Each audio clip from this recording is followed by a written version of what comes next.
TCF Canada. Compréhension orale. Avant de commencer, munissez-vous d'une feuille et d'un stylo.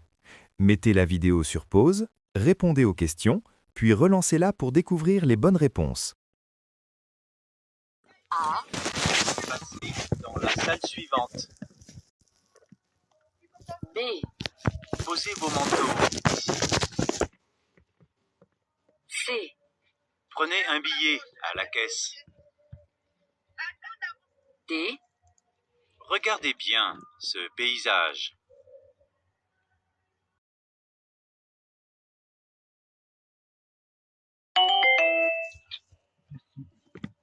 Regardez l'image 2. A. Dépêche-toi, le train va bientôt partir. B. Fais un beau sourire pour la photo. C. Passe une bonne journée et travaille bien. D. Prends ton parapluie, il va bientôt pleuvoir.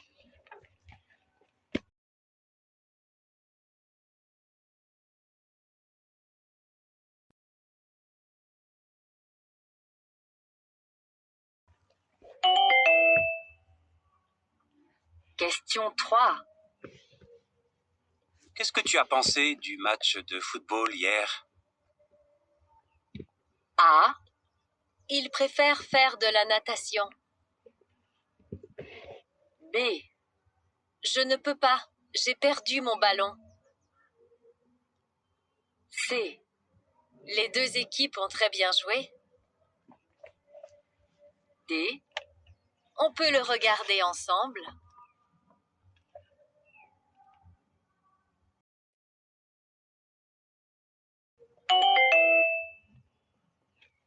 Question 4.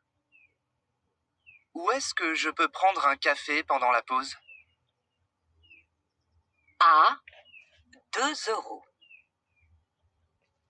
B. Salle 4. C.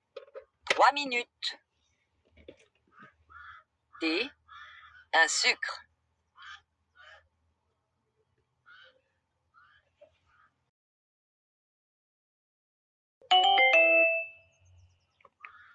Question 5. Salut Philippe, je serai chez toi dans une demi-heure. Est-ce que j'apporte quelque chose à manger? A. Non, j'ai déjà préparé un bon repas. B. Non, j'ai vraiment très faim. C. Oui, j'ai fait les courses hier. D. Oui, on pourra aller au restaurant?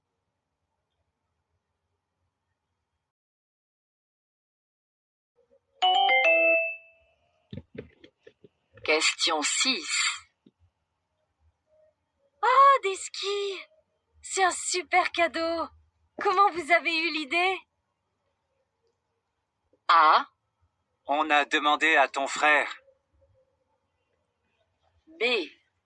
On a fait ton gâteau préféré. C.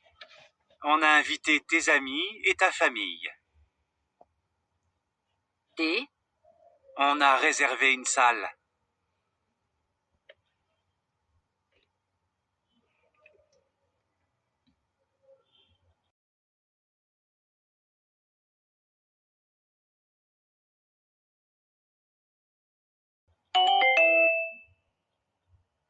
Question 7. J'ai 2 places pour aller voir Hamlet au théâtre la semaine prochaine. Ça t'intéresse de venir avec moi? A. Ah oui, c'est une bonne idée. B. Oui, j'ai aimé ce film. C. Oui, on prend les billets? D. Oui, regarde le programme.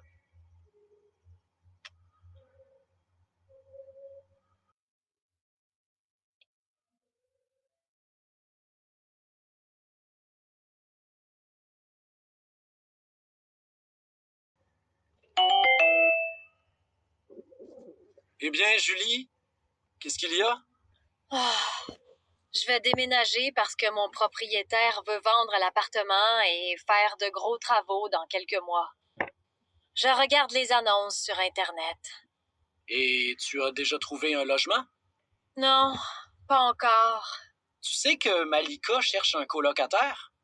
Tu pourrais faire des économies sur le loyer. Oui, mais je préfère vivre seule. Question 8. Qu'est-ce que Julie explique?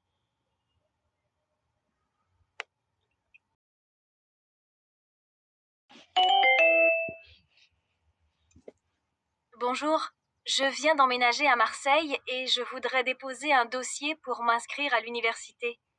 Vous avez rempli le dossier? Oui, le voilà, avec les justificatifs. Très bien. Mais je ne vois pas la copie de votre passeport. C'est indispensable. Question 9. Que souhaite la jeune femme?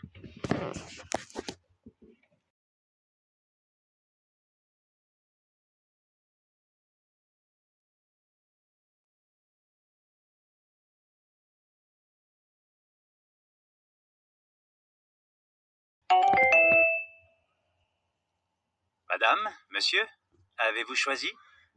Oui, pour moi, une tarte au fromage. Et pour madame, du poulet aux 3 épices. Excusez-moi, j'ai changé d'avis. Je n'ai pas très faim. Je prendrais une salade de crudités. Excellent choix. Question 10. Pourquoi est-ce que la cliente commande la salade?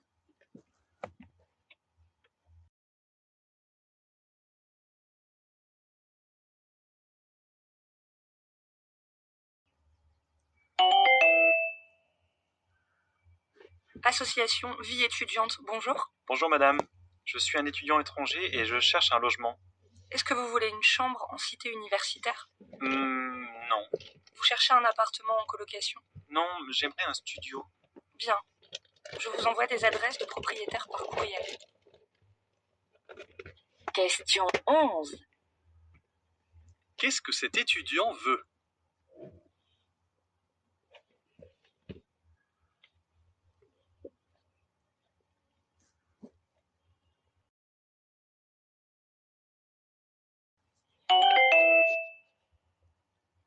Maintenant que les examens universitaires sont finis, qu'est-ce que tu vas faire? Je voudrais faire un stage de langue espagnole pendant 1 mois. Bonne idée!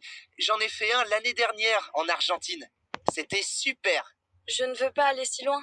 Je pense plutôt à l'Espagne. Tu devrais aller dans le sud, à Séville. C'est une ville magnifique. Pourquoi pas?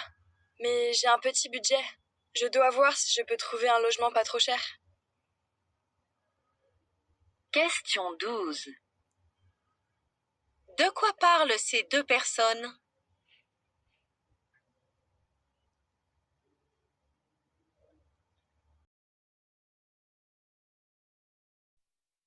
Cette fête de la gastronomie est l'occasion d'évoquer un plaisir que l'on peut partager très tôt en famille, le plaisir de cuisiner à 4 mains, parents et enfants réunis autour d'une même recette. Cuisiner avec son enfant, c'est une activité à la fois ludique, créative, enrichissante pour un enfant puisqu'elle fait appel à tous ses sens et c'est bien entendu un bon moment à passer ensemble. Selon cette personne, que permet la fête de la gastronomie?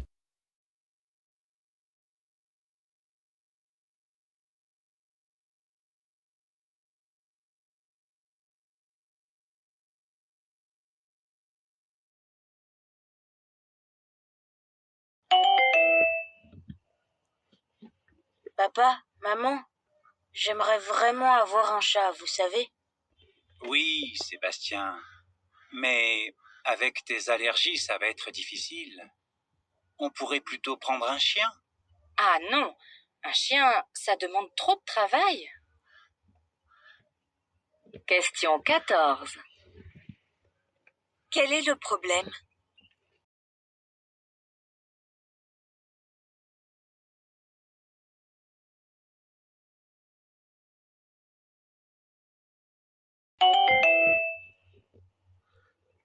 Alors, Tu as trouvé un logement? Oui, c'est tout petit. Il y a une seule pièce. C'est au 2e étage d'un immeuble situé en plein centre-ville. En plus, la propriétaire est gentille. C'est ce qu'il me faut. Question 15. Dans quel type de logement habite cette personne?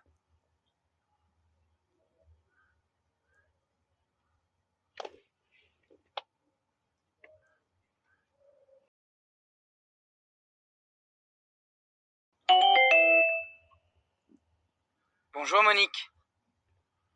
Bonjour Olivier. Que puis-je pour vous? Je viens vous voir au sujet de mes vacances. Je voudrais les prendre en juillet. Je sais que certains collègues seront en formation et d'autres en extérieur pour les présentations de nos produits sur les marchés d'Europe. Est-ce que cela sera possible? Nous aurons peut-être besoin de vous, effectivement. Je vais y réfléchir et je vous donne ma réponse cette semaine. Je vous remercie. Permettez-moi juste de vous rappeler que l'été dernier, j'ai travaillé tout le mois d'août. Question 16. Que demande Olivier?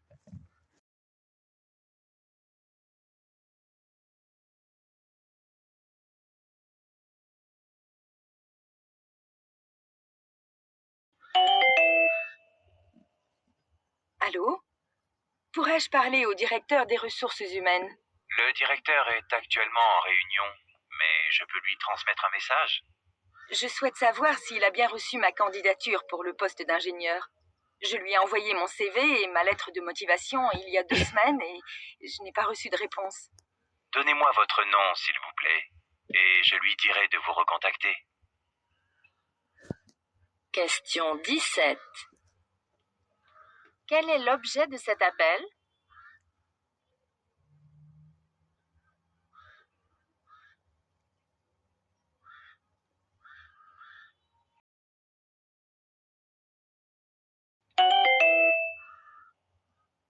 L'Alberta est devenue une terre de prédilection pour de nombreux migrants canadiens. Le boom économique de ces dernières années a attiré des gens d'un peu partout au Canada. Cette migration interne au Canada implique surtout les jeunes qui se déplacent vers cette province de l'Ouest. Ce sont les gens qui sont le plus susceptibles d'avoir des enfants. Alors, il y a un effet double. Non seulement il y a de la croissance grâce à la migration interne, mais le taux de naissance augmente aussi en Alberta. Les 2 facteurs contribuant grandement à cette croissance explosive. Question 18. D'après cette chronique, pourquoi l'Alberta a-t-elle une économie en pleine croissance?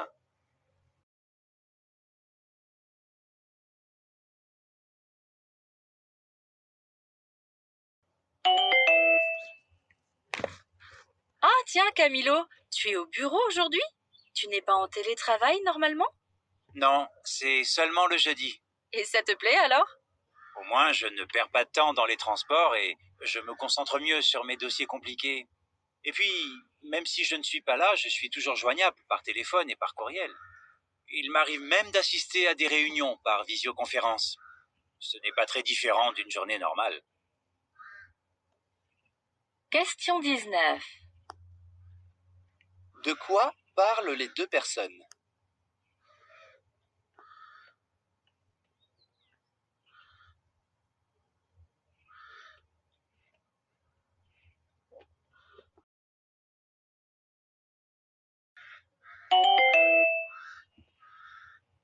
Régis Oliveres, bonjour. Bonjour Philippe. Régis, vous lancez une aventure, enfin vos lycéens dans une aventure assez incroyable qui est de participer à la réalisation d'un film avec un réalisateur professionnel, avec des professionnels du cinéma. Il s'appelle François Chailloux. Oui, à l'occasion du festival de Luchon, ah oui, j'ai rencontré François, je lui ai dit que je voulais faire un film. Question 20.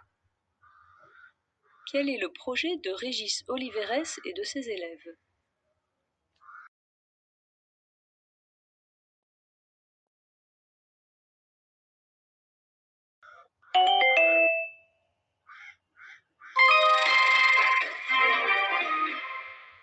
Bienvenue dans notre émission culturelle. Le peintre Soulage, connu mondialement, est célébré dans son pays au Musée d'art moderne de Paris. L'exposition s'appelle Noir Lumière parce que le noir de Soulage ne ressemble à aucun autre. Question 21. Qu'apprend-on sur le peintre Pierre Soulages?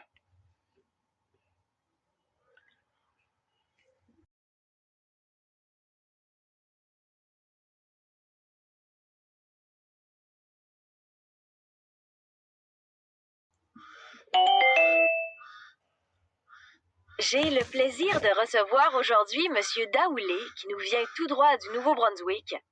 Alors, Monsieur Daoulé, vous avez une belle famille puisque vous avez 8 enfants, tous nés dans des endroits différents, je crois. Oui, en Afrique, au Québec et les petits derniers au Nouveau-Brunswick. Ah, et est-ce qu'ils ont tous des accents différents? Ma foi, oui. Dans chacun de ces endroits, le français est parlé différemment et mes enfants ont pris l'accent du lieu où ils sont allés à l'école dans les premières années de leur vie. Question 22. Pourquoi les enfants de Monsieur Daoulé ont-ils des accents variés quand ils parlent français?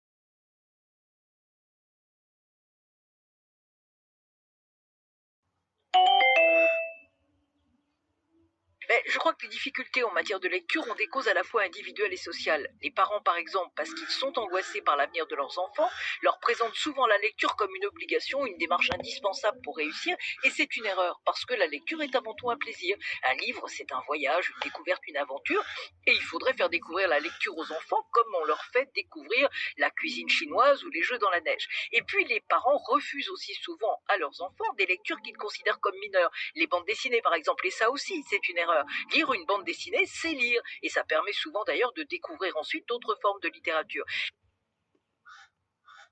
Question 23. Que conseille cette intervenante aux parents?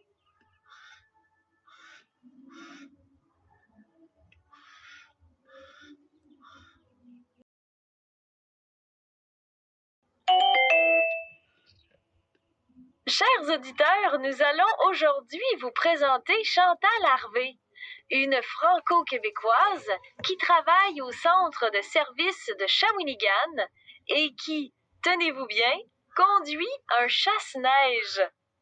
Alors, Chantal, comment on se sent aux commandes de cette grosse machine?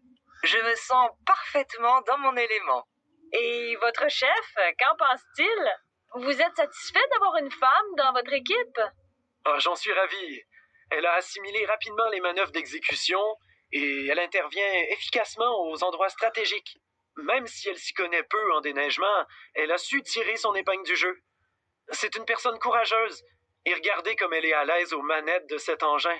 On jurerait qu'elle a fait ça toute sa vie. Question 24. Pourquoi son responsable est-il satisfait de Chantal?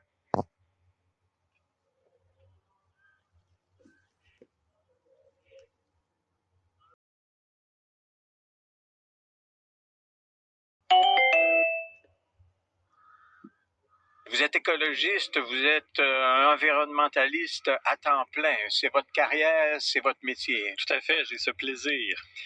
Moi, quand je faisais mes études, il n'y avait pas de possibilité de travailler en environnement. Alors maintenant, il existe des formations, des cours. On va à l'université pour...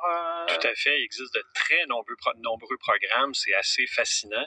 On a au-dessus de 400 programmes au Québec, tant au niveau technique que au niveau cégep. 400 programmes, oui. Technique, cégep, université. Alors vous êtes allé à l'université pour apprendre l'environnement? Oui, tout à fait. Mais j'ai travaillé beaucoup sur le terrain avant. À l'âge que j'ai, il y avait moins de programmes à l'époque. Question 25. Qu'expliquent ces personnes sur le monde universitaire québécois?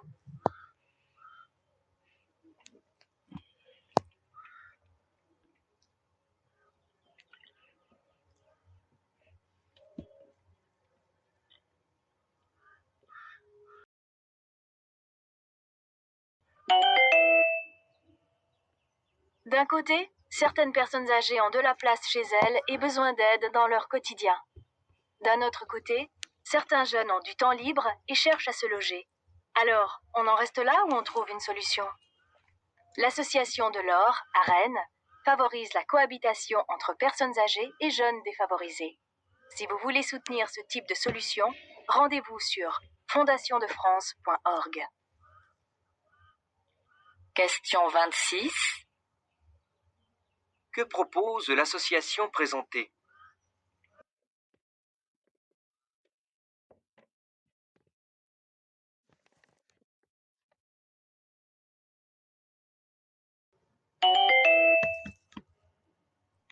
Bonjour Marie-Nicole Lemieux. Bonjour. Merci beaucoup d'être avec nous. Ça me fait très plaisir. Tout d'abord, quel français est-ce que vous parlez, vous? C'est un français que j'espère être international, donc vous êtes capable de me comprendre, c'est déjà ça.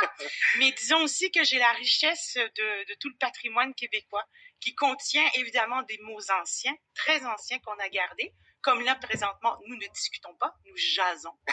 et puis aussi d'anglicisme.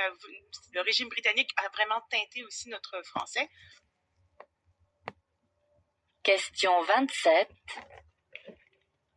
Selon Marie-Nicole Lemieux, quelle est la spécificité du français qu'elle parle?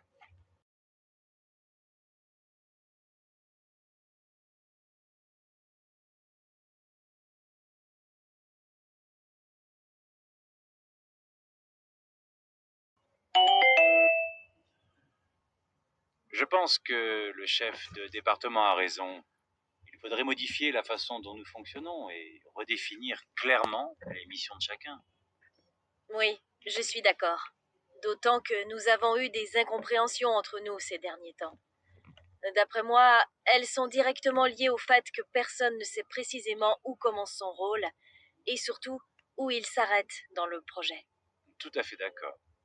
Moi-même, je suis un peu perdu. Si tout le monde essaie de tout faire, on ne sera jamais d'accord au sein de ce service.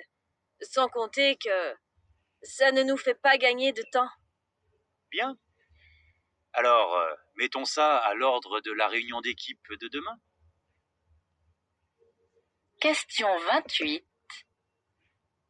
Quel est l'objet de la discussion?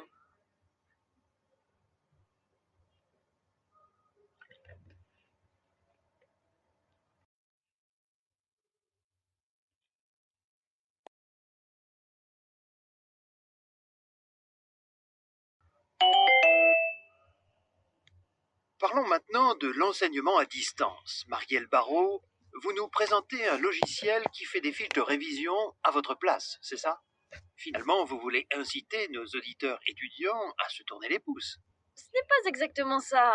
On vous propose en fait de travailler plus efficacement. C'est un logiciel qui s'adapte à toutes les matières et qui vous fait réviser. Le principe, c'est que vous numérisez en un temps record n'importe quel cours. Vous faites vous-même votre fiche de révision que vous saisissez sur votre clavier et le logiciel vous interroge de la façon la plus adéquate pour vous faire apprendre. Il pose des questions en rafale et s'adapte à vos difficultés en mettant l'accent là où vous avez des points faibles. Question 29. De quoi est-il question dans cette émission?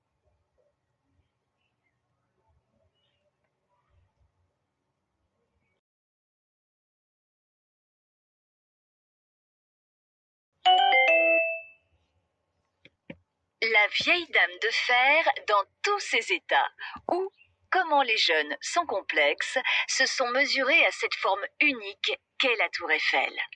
Pour ce concours organisé par la Fondation Eiffel, adressé aux élèves des écoles d'architecture, la consigne était de rêver.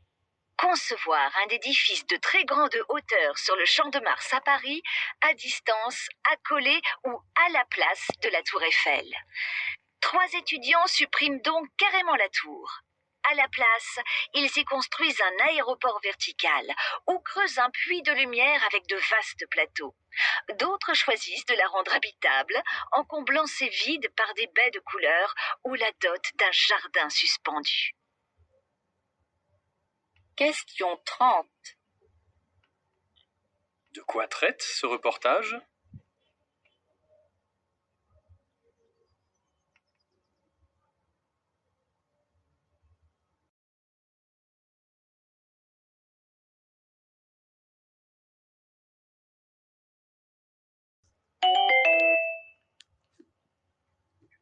Là, on vient très récemment d'observer pour la première fois un trou noir, Hubert. Quelle a été votre réaction? Oui, c'est le moment où on découvre une chose pour la première fois, et surtout le fait que cette idée des trous noirs, qui a été inventée par Einstein dans les années 1910-15, je ne me souviens pas, c'était au départ une théorie. Et de trouver que le comportement de ces trous noirs existe, c'est une confirmation de la valeur de la science en général, qui sont par exemple les idées des trous noirs. Ça vous donne confiance dans la science. Question 31. Selon Hubert Reeves, pourquoi cette première observation d'un trou noir est-elle importante?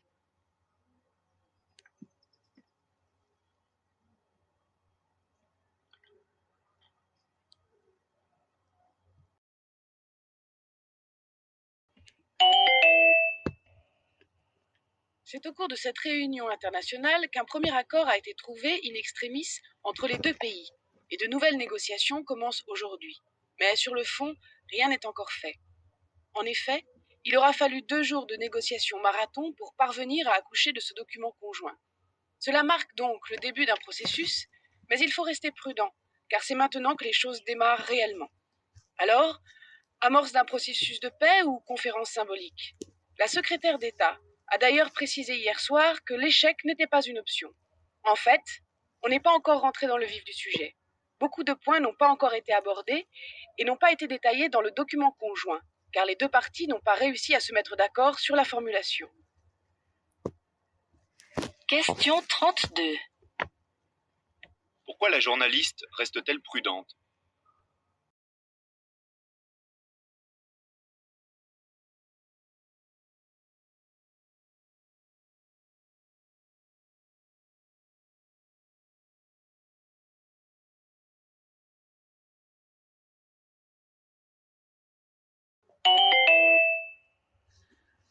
Alors, Philippe, est-ce que vous pouvez nous en apprendre plus sur votre établissement? Quand j'ai récupéré l'endroit, il s'agissait d'un lieu qui était ancien à Montréal, début 19e siècle. J'ai donc gardé ce qui était d'époque et j'ai rajouté une touche moderne, design, pour créer un espace particulier où les styles se mélangent. Comme je suis un passionné de meubles design, j'ai acheté des pièces qui me plaisent et en plus d'y manger, on peut assister à des soirées musicales. On a un DJ très connu internationalement dans le domaine de la musique électronique. Enfin, étant donné qu'on est dans un lieu très haut de plafond, j'ai accroché des tableaux, des œuvres contemporaines, mais on organise aussi des expos temporaires. Toutes les formes d'expression nous intéressent. Question 33. Quelle est la particularité de l'établissement de Philippe?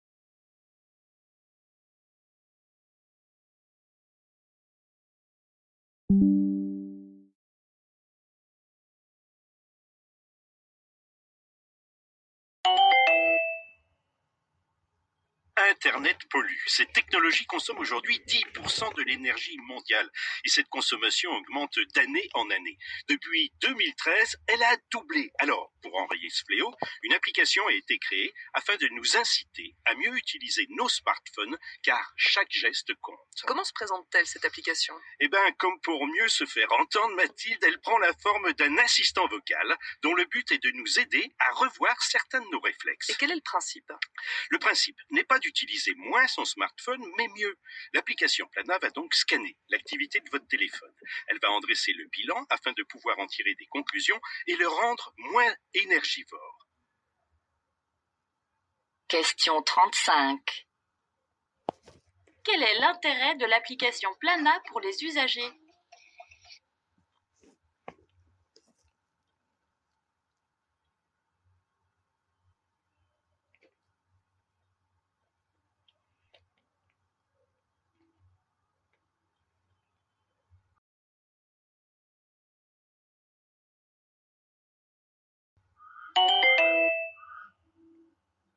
puis on est rendu à notre chronique littéraire avec Audrey Menez. Alors tout d'abord, Autostop, Daniel Bélanger.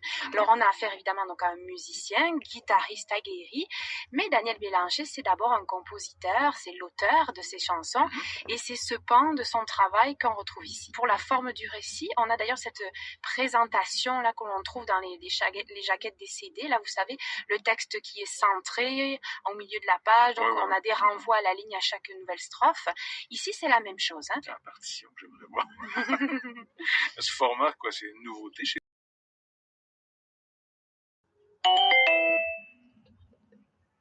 Voilà, la question principale, c'est de savoir si on va médicaliser la crise d'adolescence ou pas, sachant qu'aujourd'hui, le symptôme principal de la crise d'adolescence chez le garçon, c'est le jeu vidéo excessif ou l'Internet excessif. Donc, si on dit addiction, on le médicalise, et ça veut dire tôt ou tard, pas seulement des psychothérapies, mais des chimiothérapies pour tous les adolescents joueurs, alors qu'on sait encore une fois d'expérience que 99% arrêtent de jouer à 17 ou 18 ans parce qu'ils ont fini leur crise d'adolescence, qu'ils sont plus en révolte contre les parents.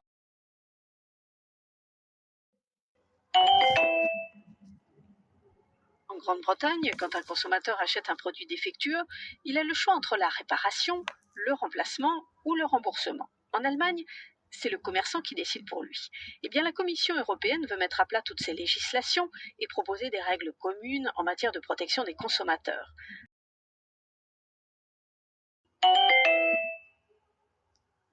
Tes recherches sur les algues, ça avance? Oui, pas mal.